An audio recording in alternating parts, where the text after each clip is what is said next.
5 minute में मकई boil करने का तरीका आपने पहले कभी नहीं देखा होगा और इस तरीके को आप एक बार देख लेंगे तो ढेर सारे पैसे आपके बच जाएंगे और मार्केट से भी ज़्यादा टेस्टी कॉर्न आपको घर में ही खाने को मिल जाएगी। तो इस तरीके से आप कॉर्न को एक बार बॉईल ज़रूर करें और मुझे कमेंट्स करके ज़रूर बताएं कि ये तरीका आपको कैसा लगा। आप किस सिटी से रेसिपी को देख रहे हैं, अपने सिटी का नाम भी मुझे कमेंट्स बॉक्स में ज़रूर लिखें। तो चलिए शुरू करते हैं इस वीडियो को। तो इस रेसिपी को बनाने के लिए मैंने यहाँ पर लिए हैं 2 कॉर्न। कॉर्न को मैंने ऊपर से इसका छिलका हटा दिया है और अच्छी तरह से साफ कर लिया है। अब इस तरह से हम भुट्टे को बीच में से कट कर लेंगे और इसे मकई भी कहा जाता है। आपके उधर से किस नाम से जाना जाता है मुझे जरूर कमेंट्स करके बताएं। तो मैंने यहाँ पर दोनों भुट्टों को इस तरह से कट कर लिया है। आज मैं आपको ऐसा तरीका बताऊंगी कि आप 5 मिनट में ये कॉर्न को बॉईल कर सकते हो। उसके लिए मैंने क्या किया है, कुकर में 1.5 गिलास के करीबन पानी डाल दिया है और उसके अंदर इस तरह से एक स्टैंड रख दिया है।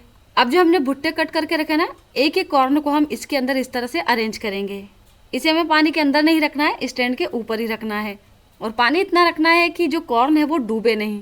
जब हम ये बाहर कॉर्न खाने जाते हैं तो बहुत ही महंगे आते हैं, 50 रुपए का एक कॉर्न आता है और आप यदि 3-4 लोग हैं तो आपको कम से कम 200 रुपए के ऊपर ये कॉर्न पड़ जाता है। तो आप घर में ही आसानी से ये कॉर्न को लाकर जल्दी से बिल्कुल मार्केट जैसे टेस्ट में घर पे ही बनाकर खा सकते हैं, जो कि आपको बहुत ही सस्ता पड़ेगा और टेस्ट भी लाजवाब आएगा। अब कुकर का ढक्कन लगाकर इसको हम लो से थोड़ी सी मीडियम वाली फ्लेम पर रखकर इसमें 1 सीटी आने तक इसे हम बॉईल कर लेंगे। और जब तक ये कॉर्न बॉईल हो रहे हैं हम इस पे लगाने का चटपटा सा मसाला बना लेते हैं। उसके लिए एक बाउल में हम डालेंगे आधी चम्मच के करीबन कश्मीरी लाल मिर्च पाउडर। ये तीखी नहीं होती लेकिन जो कॉर्न पर कलर आता है ना उससे बहुत ही बढ़िया दिखता है भुट्टा और खाने में भी टेस्टी लगता है। आधी चम्मच डालेंगे हम इसमें चाट मसाला, 1/4 चम्मच डाल देंगे नमक, 1/4 चम्मच डाल देंगे काली मिर्च पाउडर, 1/4 चम्मच डाल देंगे काला नमक। सारे मसालों को अच्छे से मिक्स कर लेंगे। तो ये लीजिए, कॉर्न पर लगाने के लिए चटपटा सा मसाला बनकर तैयार है। अब कुकर में 1 सीटी आ चुकी है, गैस को बंद कर देंगे और इसे अच्छी तरह से ठंडा होने देंगे। कुकर अच्छी तरह से ठंडा हो चुका है तो इस तरह से हम कुकर को खोलकर इन मकई को बाहर निकाल लेंगे।